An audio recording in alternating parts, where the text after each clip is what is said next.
ನಮಸ್ಕಾರ ಎಲ್ಲರಿಗೂ. ಶ್ರೀ ಆದಿತ್ಯ ದೇವಿ ಯೂಟ್ಯೂಬ್ ಚಾನೆಲ್ಗೆ ಸ್ವಾಗತ. ಇಂದಿನ ದಿನದ ವಿಶೇಷತೆ, ದಿನದ ಪಂಚಾಂಗ ಹಾಗೂ 12 ರಾಶಿಗೆ ಯಾವೆಲ್ಲ ಫಲಾಫಲಗಳಿವೆ ಅಂತ ತಿಳಿದುಕೊಳ್ಳೋಣ. ನಮ್ಮ ಗುರುಗಳಾದಂತಹ ಖ್ಯಾತ ಜ್ಯೋತಿಷ್ಯರು, ವಾಸ್ತು ತಜ್ಞರು, ಶ್ರೀ ರೇಣುಕಾ ಯಲ್ಲಮ್ಮ ಹಾಗೂ ಮಲೆ ಮಹದೇಶ್ವರರ ಆರಾಧಕರಾದಂತಹ ಶ್ರೀಯುತ ಅರ್ಜುನ್ ರಾವ್ ಗುರುಜಿ ಅವರಿಂದ ತಿಳಿದುಕೊಳ್ಳೋಣ ಬನ್ನಿ. ಸಮಸ್ತ ನಾಡಿನ ಜನತೆಗೆ ನನ್ನ ತಾಯಿ ಜಗನ್ಮಾತೆ ಸ್ವರೂಪಿಣಿಯಾಗಿರ್ತಕ್ಕಂಥ ಅತಿಥಿ ದೇವಿಯನ್ನು ಮನಸ್ಸಿನಲ್ಲಿ ಪ್ರಾರ್ಥನೆ ಮಾಡುತ್ತಾ, ನನ್ನ ತಾಯಿ ಸ್ವರೂಪಿಣಿಯಾಗಿರ್ತಕ್ಕಂಥ ಜಗನ್ಮಾತೆ ಸ್ವರೂಪಿಣಿ ಶ್ರೀ ರೇಣುಕಾ ಯಲ್ಲಮ್ಮ ಹಾಗೂ ಮಲೈ ಮಹದೇಶ್ವರನ ಪಾದಾರವಿಂದಗಳಿಗೆ ವಂದಿಸುತ್ತಾ, ನಿಮ್ಮೆಲ್ಲರಿಗೂ ಆ ಭಗವಂತನ, ಆ ತಾಯಿಯ ಕೃಪಾ ಕಟಾಕ್ಷ ಸದಾ ಯಾವತ್ತು ನಿಮ್ಮ ಮೇಲಿರಲಿ. ಬಂಧುಗಳೇ, ಈ ದಿನ ತಾರೀಕು 25/7/2025 ಶುಕ್ರವಾರ. ಈ ದಿನ ದಕ್ಷಿಣಾಯನೆ, ಗ್ರೀಷ್ಮ ಋತು, ಶ್ರೀ ವಿಶ್ವವಸುನಾಮ ಸಂವತ್ಸರದ ಶ್ರಾವಣ ಮಾಸದ ಕೃಷ್ಣ ಶುಕ್ಲ ಪಕ್ಷ, ಅಂದರೆ ಕೃಷ್ಣ ಪಕ್ಷ ಮುಗೀತು, ಅಮಾವಾಸ್ಯೆ ಮುಗಿದಾದ್ಮೇಲೆ ಇನ್ಮೇಲಿಂದ ಶುಕ್ಲ ಪಕ್ಷ, ಇನ್ನು ಪೌರ್ಣಮಿ ಹತ್ತತ್ರ ಬರೋ ಗಂಟನೂ ಶುಕ್ಲ ಪಕ್ಷ ಇರುತ್ತದೆ. ಈ ದಿನ ಪಾಡ್ಯ ತಿಥಿ ಬೇರೆ ಇದೆ. ಈ ದಿನ ಪುಷ್ಯ ನಕ್ಷತ್ರ, ತುಂಬ ಚೆನ್ನಾಗಿರುವಂಥ ನಕ್ಷತ್ರಗಳಿದೆ. ಈ ಪುಷ್ಯ ನಕ್ಷತ್ರದಲ್ಲಿ ನಾನು ಹಿಂದೆ ಎಪಿಸೋಡಲ್ಲಿ ನಿಮಗೆ ಅದರ ಯೂಟ್ಯೂಬಲ್ಲಿ ನೋಡಿ ಉತ್ತರಾಯಣದಲ್ಲಿ ವಿದ್ಯಾರ್ಥಿಗಳಿಗೆ ಏನೇನು ಮಾಡಬೇಕು ಅಂತ ತಿಳಿಸ್ಕೊಟ್ಟಿದ್ದೀನಿ, ಮತ್ತು ವ್ಯಾಪಾರಿಗಳಿಗೆ ಏನೇನು ಮಾಡಬೇಕು ಅಂತ ತಿಳಿಸ್ಕೊಟ್ಟಿದ್ದೀನಿ. ಖಂಡಿತ ಅದನ್ನು ಇದರಲ್ಲಿ ನೋಡಿ, ನನ್ನ ಒಂದು ಯೂಟ್ಯೂಬ್ ಚಾನಲಲ್ಲಿ ಖಂಡಿತ ನಿಮಗೆಲ್ಲ ಒಳ್ಳೆಯದಾಗುತ್ತೆ. ಈ ದಿನ ಶುಭ ಕಾಲ ಬಂದು 9 ಗಂಟೆಯಿಂದ 10:30ರವರೆಗೂ, ಮತ್ತು 12ರಿಂದ 1:30ರವರೆಗೂ ಒಳ್ಳೆ ಶುಭ ಕಾಲವಿದೆ. ಆ ಕಾಲದಲ್ಲಿ ನೀವು ಒಳ್ಳೊಳ್ಳೆ ಕೆಲಸಗಳನ್ನು ಮಾಡ್ಕೊಂಬಿಡಿ. ಬಂಧುಗಳೇ, ಈ ದಿನ 12 ರಾಶಿಯವರಿಗೆ ಫಲಾಫಲ ಯಾವ ರೀತಿ ಇದೆ ನೋಡೋಣ ಬನ್ನಿ. ಮೊದಲಿಗೆ ಆದಿತ್ಯಾದಿ ನವಗ್ರಹಗಳನ್ನು ಮನಸ್ಸಿನಲ್ಲಿ ಪ್ರಾರ್ಥನೆ ಮಾಡ್ತಾ, ನಮಃ ಸೂರ್ಯಾಯ ಚಂದ್ರಾಯ ಮಂಗಳಾಯ ಚ ಬುಧ ಶುಕ್ರ ಶನಿಭ್ಯಶ್ಚ ರಾಹುವೇ ಕೇತುವೇ ನಮಃ.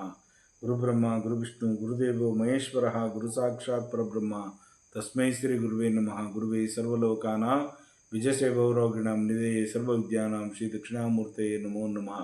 ಆದಿತ್ಯಾದಿ ನವಗ್ರಹಗಳನ್ನು ಮನಸ್ಸಿನಲ್ಲಿ ಪ್ರಾರ್ಥನೆ ಮಾಡುತ್ತಾ, ಬಂಧುಗಳೇ, ಈ ದಿನ ಮೊದಲನೇ ರಾಶಿಯಾಗಿರ್ತಕ್ಕಂಥದ್ದು ಮೇಷರಾಶಿ. ಮೇಷರಾಶಿಗೆ ಪ್ರಸಿದ್ಧಿ, ಹೆಸರು, ಕೀರ್ತಿ, ಲಾಭ, ಧನ, ಸಂಪತ್ತು ಎಲ್ಲ ಸಿಗುವಂಥ ದಿನ. ಈ ದಿನ ತುಂಬ ಚೆನ್ನಾಗಿರ್ತಕ್ಕಂಥದ್ದು ಮೇಷರಾಶಿಯವರಿಗೆ. ಪಾಡ್ಯ ಬೇರೆ, ಪುಷ್ಯ ನಕ್ಷತ್ರ ಬೇರೆ. ವೃಷಭ ರಾಶಿ ಒಳಗಡೆ ಒಲವು, ಅಂದರೆ ನಿಮಗೆ ಅಚೀವ್ಮೆಂಟ್ ಮಾಡ್ತಕ್ಕಂಥವ್ರು, ಮತ್ತು ಪ್ರಪೋಸಲಲ್ಲಿ ಬರತಕ್ಕಂಥದ್ದು, ಅವರೇ ಬಂದು ವಾಲಂಟ್ರಾಗಿ ನಾನು ನಿನಗೆ ತುಂಬ ಇಷ್ಟಪಡ್ತೀನಿ ಎಂದು ಹುಡುಗರು ಮತ್ತು ಒಳ್ಳೊಳ್ಳೆ ಮದುವೆ ಆಗದೇ ಇರತಕ್ಕಂಥ ವೃಷಭ ರಾಶಿಯವರಿಗೆ ಈ ದಿನ ಕಂಕಣ ಬೆಲ್ಲ ಕೊಡು ಬರ್ತಕ್ಕಂಥದ್ದು ತುಂಬ ಚೆನ್ನಾಗಿದೆ. ಮಿಥುನ ರಾಶಿಯವರಿಗೆ ಆದಾಯದ ಗುಣ ಆಗ್ತಕ್ಕಂಥದ್ದು, ಇನ್ವೆಸ್ಟ್ಮೆಂಟ್ ಮಾಡಿ, ಖಂಡಿತ ನಿಮಗೆ ಚೆನ್ನಾಗಿರ್ತದೆ. ಖಡ್ಗರಾಶಿಯವರಿಗೆ ಜಯ ಕಟ್ಟಿಟ್ಟ ಬುತ್ತಿ. ಈ ದಿನ ಕೋರ್ಟ್ ವಿಚಾರದಲ್ಲಿ ಆಗಲಿ, ಆಸ್ತಿ ವಿಚಾರದಲ್ಲಿ, ಹಣಕಾಸು ವಿಚಾರದಲ್ಲಿ ನಿಮಗೆ ಜಯ ತರ್ತಕ್ಕಂಥದ್ದು. ಸಿಂಹರಾಶಿಯವರಿಗೆ ನೀವು ಕೆಪಾಸಿಟಿ ನಿರ್ವಹಣೆ ಮಾಡ್ತೀರಿ, ಯಥೇಚ್ಛವಾಗಿ ಚೆನ್ನಾಗಿ ಒಂದು ಗ್ರಾವಿಟಿಯನ್ನು, ಅಂದರೆ ಒಂದು ಇದನ್ನು ನಡೆಸುವಂಥ ಶಕ್ತಿ ನಿಮಗೆ ಬರುತ್ತೆ. ಕನ್ಯಾ ರಾಶಿಯವರಿಗೆ ಪ್ರಗತಿ ಪಥದಲ್ಲಿ ನಡೀತೀರಿ, ತುಂಬ ಚೆನ್ನಾಗಿ ಅಚೀವ್ಮೆಂಟ್ ಮಾಡ್ತೀರಿ. ತುಲಾ ರಾಶಿಯವ್ರಿಗಂತೂ ಗರಿಮೆ ಕೊಡ್ತಕ್ಕಂಥದ್ದು, ಯಥೇಚ್ಛವಾಗಿ ಅಭಿವೃದ್ಧಿ ಆಗ್ತಕ್ಕಂಥ ಒಂದು ಜ್ಞಾನೋದಯ ಬರ್ತಕ್ಕಂಥ ದಿನ ಈ ದಿನ. ವೃಶ್ಚಿಕ ರಾಶಿಯವರಿಗೆ ಸಂತೃಪ್ತಿ, ಸಂಭ್ರಮ, ಸಡಗರ ಅಂತಲೇ ಹೇಳ್ಬೋದು. ಒಂದು ರೀತಿಯಲ್ಲಿ ಹಬ್ಬದ ವಾತಾವರಣನೇ ಸೃಷ್ಟಿಯಾಗ್ತಕ್ಕಂಥದ್ದು ಈ ದಿನ. ಧನುಷು ರಾಶಿಯವರಿಗೆ ದೃಢತೆಯಿಂದ ನೀವು ನಂಬಿ ನಡೆದರೆ, ಒಂದು ಛಲದಿಂದ ಬಾಳಿದ್ರೆ, ಒಂದು ಗುರಿಯನ್ನು ತಲುಪಬೇಕಾದ್ರೆ ನಿಮ್ಮಲ್ಲಿ ಒಂದು ಛಲ ಇರಬೇಕು. ಆ ಛಲ ಬಿಟ್ಟು ಬೇರೆ ಕಡೆಗೆ ದಾರಿ ಕೊಟ್ಟರೆ ಖಂಡಿತವಾಗಿ ನಿಮ್ಗೆ ಅಭಿವೃದ್ಧಿ ಆಗಲ್ಲ. ಈ ದಿನ ನೀವು ಛಲವಾಗಿರ್ತೀರ, ದೃಢತೆಯಿಂದ ಇರ್ತೀರ, ನಾನು ಬದುಕಬೇಕು, ಚಾಲೆಂಜಿಂಗ್ ಆಗಿ ಅಂತ ಹೇಳ್ತೀರ, ನೀವು ತುಂಬ ಚೆನ್ನಾಗಿರ್ತೀರ. ಮಕರ ರಾಶಿಯವರಿಗೆ ಏಕಾಗ್ರತೆ ಮುಖ್ಯ, ಸ್ವಾವಲಂಬಿಯಾಗಿರಬೇಕು, ಮತ್ತು ಯಾರ ಮೇಲೂ ಡಿಪೆಂಡಬಲ್ ಆಗಿರಬಾರ್ದು. ಈ ರೀತಿ ಇದ್ರೇ ಇವತ್ತು ಚೆನ್ನಾಗಿರೋದು. ಕುಂಭರಾಶಿಯವ್ರಿಗಂತೂ ಪ್ರೀತಿ ತೋರಿಸ್ತೀರ. ಈ ದಿನ ಅನ್ನದಾನಕ್ಕೆ ಕೈಗೆ ಹಾಕ್ತೀರಿ, ಬೇರೆಯವ್ರಿಗೆ ಸಹಾಯ ಮಾಡ್ತೀರಿ, ಬಟ್ಟೆ ಕೊಡಿಸೋಕ್ಕಂಥದ್ದು, ಪುಣ್ಯಕ್ಷೇತ್ರಗಳಿಗೆ ಹೋಗಿ ಅಲ್ಲಿ ದಾನ ಧರ್ಮ ಮಾಡ್ತಕ್ಕಂಥದ್ದು ಕುಂಭರಾಶಿಯವರು. ಮೀನರಾಶಿಯವರಿಗೆ ಈ ದಿನ ಅಧಿಕಾರ ದರ್ಪವನ್ನು ತೋರಿಸ್ತೀರಿ, ಕೋಪಕ್ಕೆ ಉದ್ರೇಕಕ್ಕೆ ಒಳಗಾಗ್ತೀರಿ. ದಯವಿಟ್ಟು ಆ ರೀತಿ ಮಾಡಬೇಡಿ. ನಿಮ್ಮ ಕೆಳಗಿನವ್ರನ್ನ ಸ್ವಲ್ಪ ಗುರುತಿಸಿ ಅವ್ರಿಗೆ ಸಮಾಧಾನಕರವಾಗಿ ಇರಿ. ಹೀಗೆ 12 ರಾಶಿಗಳಿಗೆ ಫಲಾಫಲಗಳುಂಟು. ಜಗನ್ಮಾತೆ ಸ್ವರೂಪಿಣಿಯಾಗಿರ್ತಕ್ಕಂಥ ರೇಣುಕಾ ಯಲ್ಲಮ್ಮ ಹಾಗೂ ನನ್ನ ತಂದೆ ಮಲೆ ಮಹದೇಶ್ವರ ನಿಮ್ಮ ಜೀವನದಲ್ಲಿ ಸುಖ, ಶಾಂತಿ, ನೆಮ್ಮದಿ, ಆರೋಗ್ಯ ಬಗ್ಗೆ ಎಲ್ಲವನ್ನು ಕೊಟ್ಟು ಕಾಪಾಡಲಿ. ಎಲ್ಲರಿಗೂ ಒಳ್ಳೆಯದಾಗಲಿ, ಶುಭವಾಗಲಿ. ಈ ದಿನ ಯಾವ ಅನುಷ್ಠಾನವನ್ನು ಮಾಡಬೇಕು ಅಂತೇಳಿ ನಾನು ನನ್ನ ಕಾರ್ಯಕ್ರಮದಲ್ಲಿ ತಿಳಿಸಿದ್ದೀನಿ. ಅಲ್ಲಿ ಸಪ್ರೇಟಾಗಿ ಒಂದು ಕಾರ್ಯಕ್ರಮನೇ ಮಾಡಿದ್ದೀನಿ.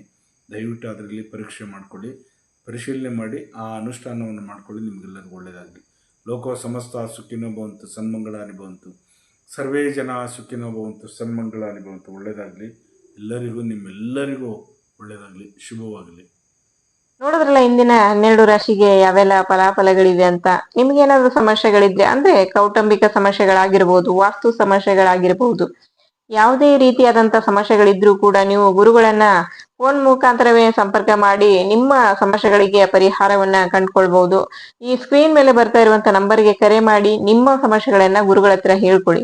ಖಂಡಿತ ಗುರುಗಳು ಅದಕ್ಕೆ ಫೋನ್ ಮುಖಾಂತರನೇ ನಿಮ್ಗೆ ಪರಿಹಾರಗಳನ್ನ ತಿಳಿಸ್ಕೊಡ್ತಾರೆ. ಖಂಡಿತ ಪರಿಹಾರ ಆಗೇ ಆಗುತ್ತೆ. ದಯವಿಟ್ಟು ಲೈಕ್ ಮಾಡಿ, ಶೇರ್ ಮಾಡಿ, ಕಮೆಂಟ್ ಮಾಡಿ, ಸಬ್ಸ್ಕ್ರೈಬ್ ಆಗಿ. Thank you.